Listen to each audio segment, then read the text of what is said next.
Welcome back, everyone. I'm the MoeChicken, and we are back with more Radical Dreamers. The last episode, we ate special reasons, and we also found out about Kid's paralyzing fear of beds, and also her past, and it was very sad. And now we're heading back as we travel through the passageway, eager to shake the feeling of dread. After walking a ways, we come to a beautifully decorated set of doors on the left. Okay. This is Riddle's... Who? This is now Riddle's room. Whenever we find Riddle... Or is that Riddle or Riddell? I'm going to say Riddell. This is Riddell's room.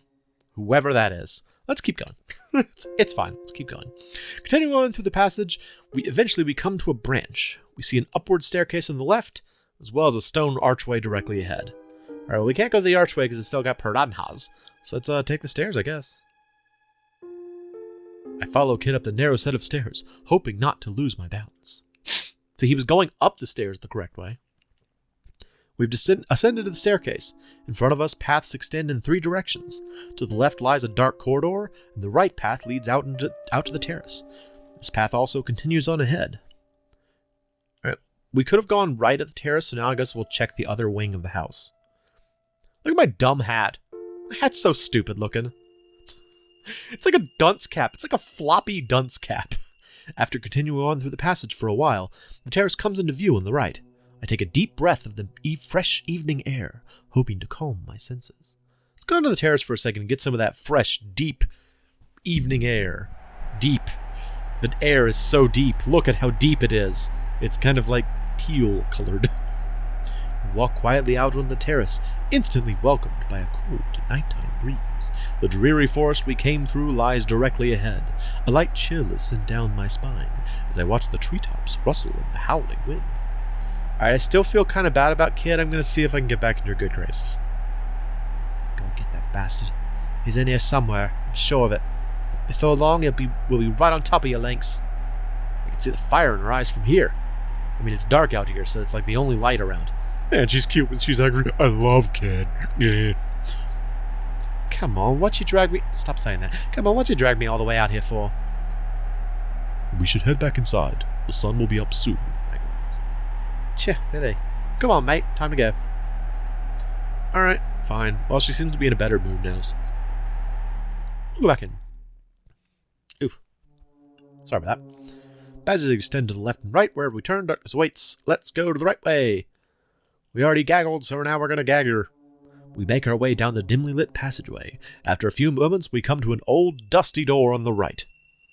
So we do. Kid quietly presses her ear against the door. Quiet as a church mouse. No one's there, mate. Alright, let's go inside, I guess. Might as well check everywhere as long as we can. What's with all this junk? Must be a storeroom or something.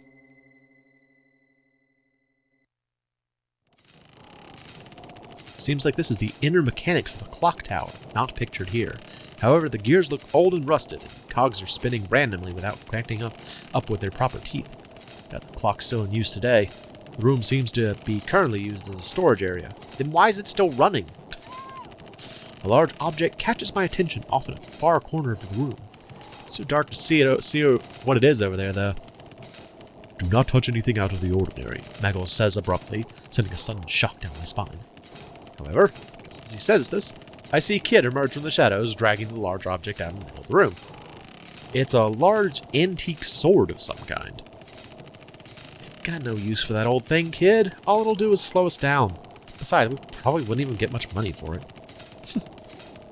I reckon it'll be worth a lot to the right buyer. Like an antique collector somebody. Sulking, Kid quietly lays the sword down. What do you want? I look around, startled. It's definitely not any of our voices. Kid and Maggle immediately take position, focusing their attention toward the source of the voice. Who's there? It's this person and bats. What? Hello, who are you? Is this a man or a woman? I don't know. Oh, it's a woman, okay. A figure suddenly appears out of the darkness. It seems to be a short old woman with a large hood over her head. Although fully covered, its obvious she's quite old. Oh, it's just some old hag, Kid says. Nagel's sharp gaze on the woman remains unchanged. What an energetic young lady. You haven't come here this late in the evening to drop in on some friends, I imagine. Glance at Kid. Perhaps you've some score to settle with Master Lynx? My heart jumps. This is definitely not good. Will she warn the rest of them about us? I mean, she already sort of knows. Tell the truth. Kid's eyes narrow. You did have a score to settle with that bastard. What's it to you? Just as I expected. The old woman cackles in amusement. Cackle, cackle, cackle, cackle, cackle. I always like the word cackle. Children. Oh, they're always so interesting like that. So imaginative, yet so predictable. What you talking about, old lady? You and your bats. Oh, it's already been about 4 or 5 years, I would gather. According to what I was told, one night a young thief came to the manor looking for trouble. The thief was a little girl, about 10 years old. Surprised, I glance at Kid. There's a trace of an ice-like radiance in her eyes. Staring at her makes me feel like it's suddenly dropped below freezing in here. Unfazed, the old woman continues her story. The girl was an orphan. She set off to face Master Lynx all alone, hoping to avenge the girl who had cared for her like a big sister. But after all, she was all alone. Outnumbered and overpowered, she was eventually defeated and captured by Master Lynx's henchmen. As an ally, Master Lynx can be quite an asset. However, as an enemy, he can be one of the most fearsome men alive. If not for a friend who sneaked in and secretly rescued her, she surely would have perished.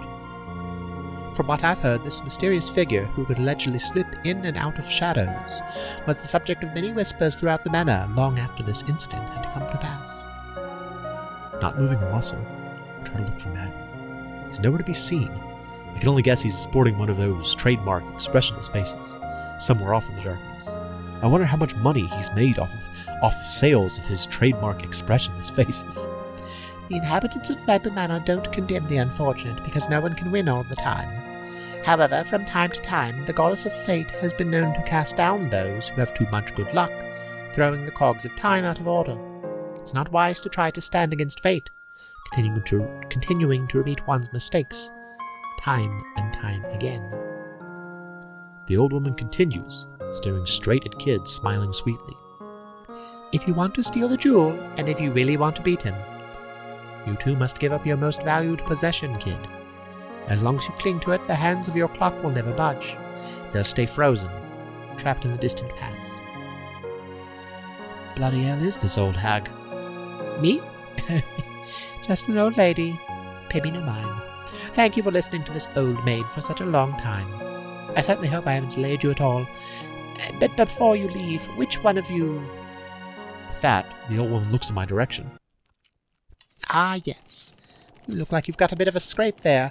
Were you attacked by feral cats in the woods? Won't you let me have a look at it? What should I do? I don't know whether to be petrified or comforted by all this. Yes, please do, ma'am. You seem nice. The old woman clasps her hands together. Bowing her head, she mumbles a few words in a low tone. Suddenly, a gentle pale blue light surrounds my body, filling me with strange warmth. Wow, look at that! My wounds are being healed right before my eyes. It feels as though there's some sort of soft music being played all around me, putting me into a strange serenity. When I come around, the woman is gone. Hello? Lady? Oh, hello, lady! Kid, restlessly looking around. However, there's no trace of her. All signs of her presence are gone. Wonder what was up with that old hag. Or who was saying this? Wonder what was up with that old hag. Looking around, I can't help but wonder what she was talking about with all that talk about a prized possession and everything. Let's get our asses out of here. This place is giving me the creeps, says Kid all of a sudden, already heading for the door. Hey, wait up! As I catch up with Kid, she gives me a friendly poke in the ribs. Ain't no fair, you were the only one who got healed. So that's actually one of the few places in the game where you can get healed. The special raisins is also a minor healing ability, so maybe I should have saved it for later. But From here, the passageway stretches to the right and left. The right path continues on into the mansion, while heading to the left will bring us to the terrace. Go right. Proceeding ahead on the path, we come to a staircase going up, and... ooh. A firm-looking set of doors on the left. There better be treasure here. Smell of gold's thick in the air, mate. Alright, let's go in. Go inside. Just like I thought. Locked, Kid says after jiggling the handle. Frustrated, she kicks the door. This might slow us down, but it sure as bloody hell won't keep us out. Well, unless we find the key, there's nothing we can do, kid. Let's get to it, then. I'll bet Lynx has got it stashed up in his room somewhere, that bastard. Unable to do anything, we leave to look elsewhere. Well, let's go back to his room. We know where that is. Yeah, I'm not gonna read it. Just go. Go. Now, onward. On to terrace. On to terrace. Look at Kid's weird stride. Look at my dumb hat. Keep going. Go. Also, side note, I really like the subtle music in this game sometimes. Like the like wandering around Viper Manor music. I like it a lot. I think it's cool. I really think this is a great game. And it drives me up the wall that Squaresoft has never deigned to release this again. The only thing I can assume is that Masato Kata, who's the guy in charge of Chrono Cross and Chrono Trigger, just didn't like it. Because, I mean, Chrono Cross sort of retells this story within it. And so, let's see, wait, the Rise is, yeah. I get it. I just feel like they could have released it in some form by now. And it would have been great. But they haven't. What are you going to do? What are you going to do? That's what fan translations are for, I guess. Yeah. Oh, wait, so Riddell is Link's adopted... How do we know this? How do we know this information? No, we're going to keep going. I guess Riddell is Link's adopted daughter. We now know this. Cool. Alright, Mirror, please tell us things. Kid's blood is boiling. Go in the room. Mirror, tell me things. Where is Key?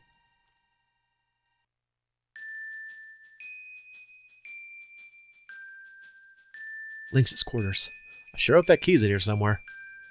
Bet that Mirror could tell us where it is, Kid says, removing the large silk cloth. Hey, Mirror. Hello. The dark mirror looms before us like a still lake on a moonless evening. Oh, hello. It's still weird that she's just like, doink. Is there something you wish to know? The Venus statue's reflection asks.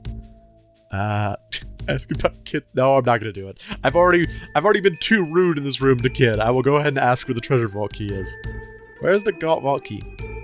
If you know where the key to the treasure vault is, could you please tell us? The mirror's surface begins to ripple. The whirling smoke soon takes shape into a picture of a large room decorated with rows and rows of books. Oh, I know where that is.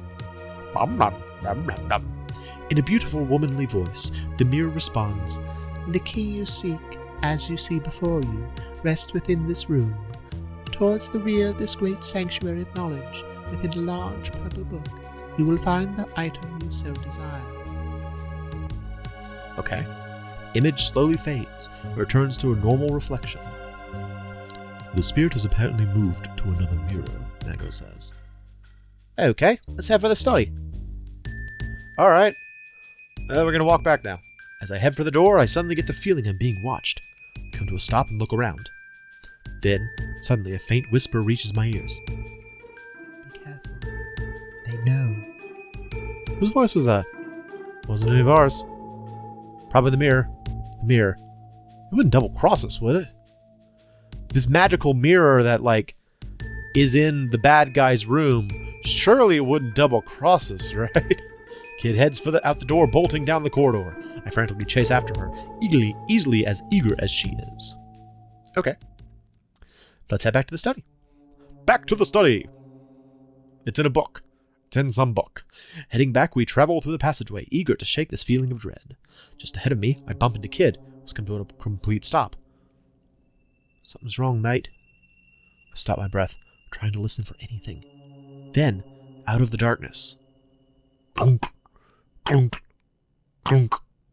It's an iron grunty. Something's ahead of us on the path. Whatever it is, it's coming for us. I nervously unsheathed my knife, trying to ignore my anxiety for this inevitable confrontation, now only moments away. What is it? Oh, it's a skeleton! It's spooky looking! Look at its creepy face! Quick, what do we do? Attack! I shout out, fearlessly dashing towards the skeleton. As soon as I come within attacking range, the skeleton immediately swings its huge sword down at me. The tip of the sword skims my cheek. Ah! I cry, leaping to the side in haste. Whoa! Whoa, way to dodge, mate! Kid shouts from behind me. The skeleton takes a step forward with its sword in hand. Just as Maggle begins to move in on it, it raises its arms overhead, staring at him with a strange look in its eyes. Maggle suddenly stops dead in his tracks. Maggle, snap out of it, I shout, but his eyes are totally glazed over, completely unaware of his situation. What am I gonna do? Attack it. Distract it. I start to bolt towards the gruesome creature. Avoiding a deadly slash by its rusty sword, I aim a kick for the skeleton's midsection. And with that, the skeleton breaks in two, toppling down to the ground as I carefully back away. As the skull hits the ground, it shatters into countless pieces. Yes. Okay, we did good that time. That was a good fight. What was up with you back there? Kid shouts at Maggle, her eyes firmly planted on him. Snap out of it already! Maggle blinks a few times, dazed. He seems to be all right now. I really think I'm starting to get the hang of this whole fighting thing.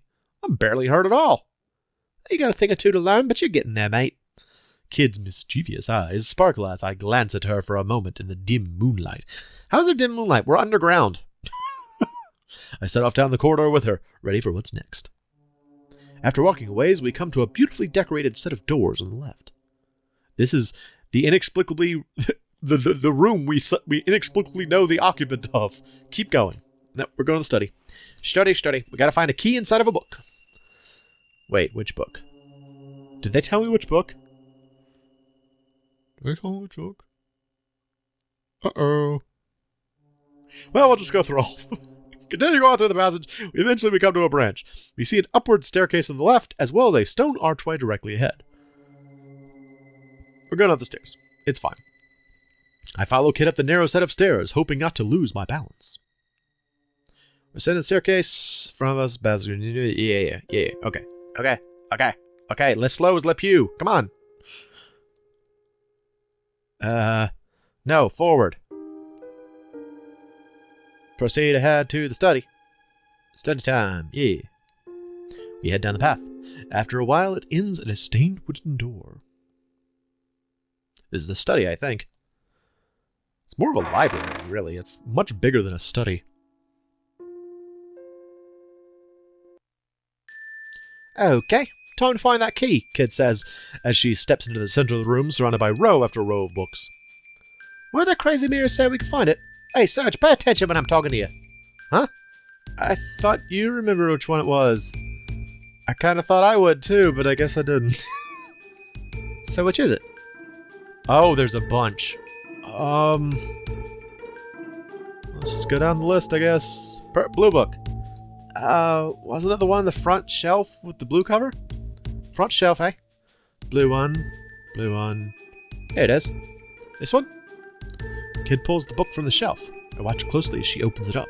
Her eyes become narrow as a cat's as she starts to read the mysterious symbols known as letters. Then she begins to read the passage in a low, steady voice. In the week before their departure to Arrakis, when all the final scurrying about had reached a nearly unbearable frenzy, an old crone came to visit the mother of the boy Paul. It was a warm night at Castle Caladan, and the ancient pile of stone that had served the Atreides family as home for 26 generations bore that cooled sweat feeling it acquired before a change in the weather. Kid's voice trembles as she continues to read Dune. I think that's Dune. Looking over, I see she's sunken into silence with dim eyes. Suddenly, she notices me looking at her. Turning away, she quickly closes the book. This ain't the right book, Serge. So which is it? Purple? Is the book with the purple cover in front, isn't it? Kid heads to the shelf in front. Purple one. Here it is. This one. Kid pulls a book from the shelves in the middle. I watch closely as she opens it up. Her eyes become narrow as a cat's as she reads page after page of strange, convoluted symbols, also known as letters. The Neo-Epic was damaged and expelled into space without any phase changes. Warning. Engine severely damaged. Output is reduced to 30%. Only 6 antiparticle shells remain. Shield range 16 sectors. L-spin reaction at the starboard bow. The enemy fleet is moving towards us. Gato, wake up! Hayuko, use your final power! What is this? It reminds me of... Of what, kid? Nothing. Quit yanking my chain, Surge. Which book is it? Sheesh. So I actually don't know this, but I think every book in here is a reference to another book, which is fun. I like that. Let's do the white one. It's different. White one in the back. Let's try a big white book down there in the back. Back shelf. White one. White one. Here we go. Kid pulls a book from the shelf. I watch closely as she opens it up. Her eyes become narrow as a cat's as she continues to read letters. Then she begins to read in a low, steady voice. The man in black fled across the desert, and the gunslinger followed. The desert was the apotheosis of all deserts, huge, standing to the sky for what must have been in parsecs in all directions. White, blinding, waterless, without features save for the faint, cloudy haze of the mountains which sketched themselves on the horizon, and the devil grass which brought sweet dreams, nightmares, and death. Kid continues to read, getting lost within the book. Hey, Kid, shouldn't we be looking for the key? Hold on, mate. It's starting to get good. But, Kid, tell Ryan already. Sheesh. Which book did you say it was? Sorry, I was reading this.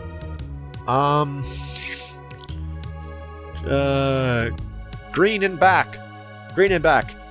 I'm pretty sure it's that green book over there in the back. Kid heads over to the shelves. Green one. Yeah, got it. Kid pulls a book from the back shelf. I watch closely as she slowly opens it. Her eyes become narrow as a cat's as she blah blah blah blah blahs. I refuse to be a victim. When this becomes your mantra, constantly running through your head, you will shift towards me-centered living. Only by taking full responsibility for your problems and their solutions will you break free of this constant cycle of victimhood. Remember, you're only a victim if you choose to be. Ah! What is this drivel? I can't stand any more of this. Kid puts the book back. Come on, Surge. What'd you say it was? What is that? The Power of Positive? I don't know what that book is. That's a self-help book, though. I think that's a famous thing to don't be a victim or whatever. Blue book in back. It could be that blue book on the back shelf over there. Well, could it be the right one, or is it the right one? I don't know. I'm pretty sure. Yeah, blue one. Yeah. Kid heads over to the shelves, already fuming. The shelves are so mad at her, it's ridiculous. Blue one, got it. Kid pulls it off the shelf. I watch intently as she opens the dusty cover. Her eyes become narrow as a cat's as she continues to read letters.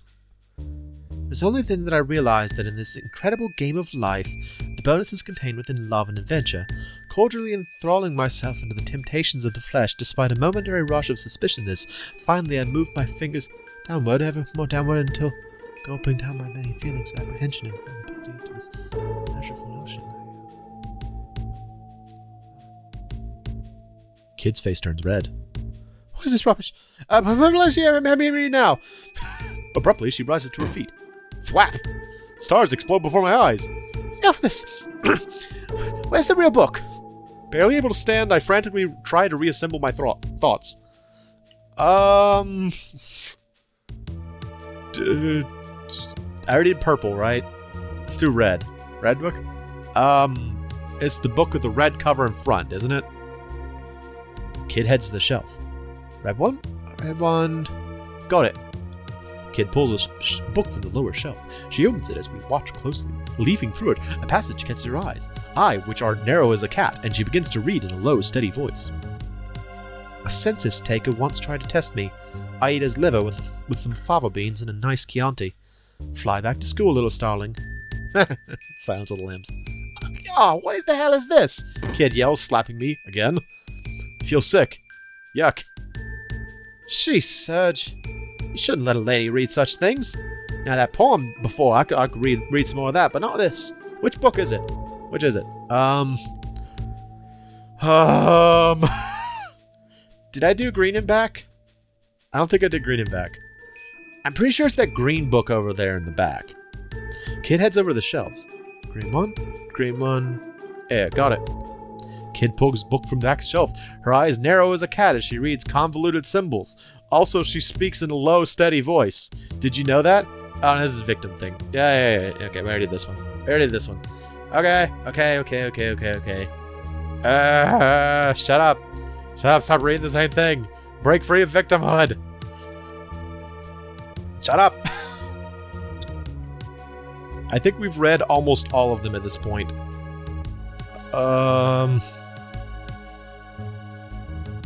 Did I do blue and back?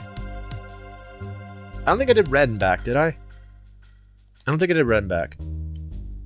Maybe it's that red book over here in the back. Yeah, it sounds like it. Back shelf, red one. There we go. Kid pulls a book from the shelf. I watch closely as her eyes narrow like a cat's so she could read convoluted symbols in a low, deep voice. Sun Tzu said, "The art of war is of vital importance to the state. It is a matter of life and death, who rode either to safety or to ruin.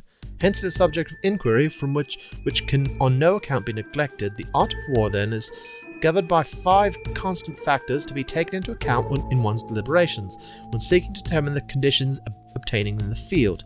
These are..." What the heck is this? Some sort of witchcraft? Quit having me read all these stupid books, Serge. Which one is the key? What have I not read? This was Dune. This was Silence of the Lambs.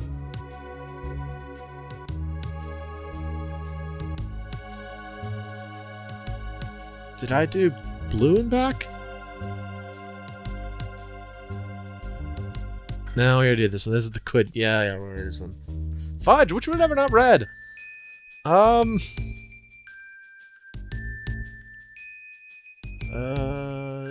Did I read the green one? And back?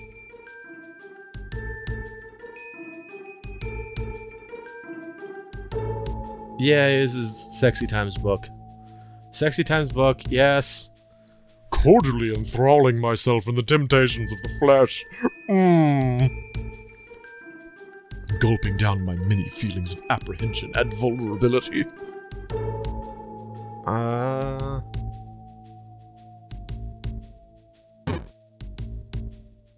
That one was blue.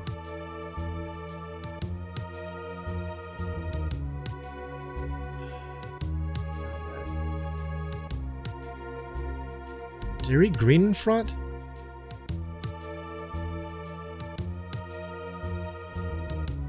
Did I read green in front? This looks new.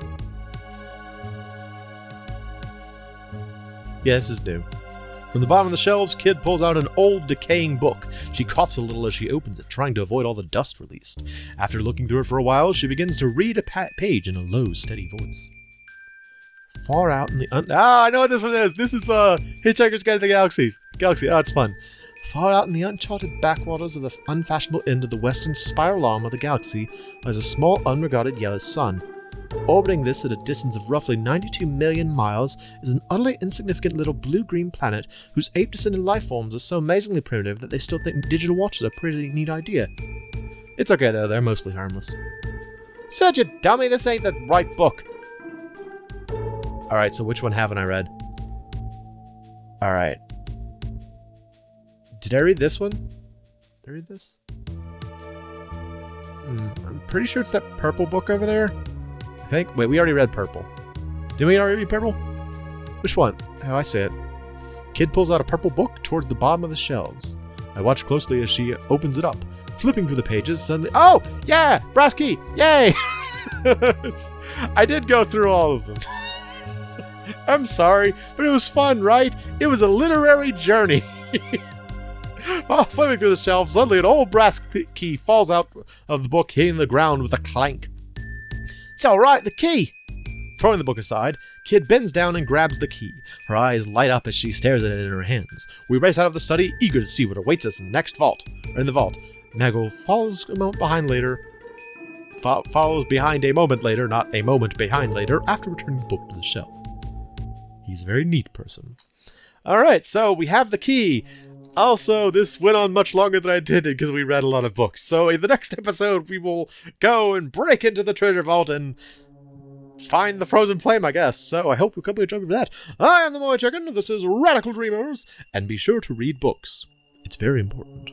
Because then your eyes narrow like a cat's and you can read convoluted symbols.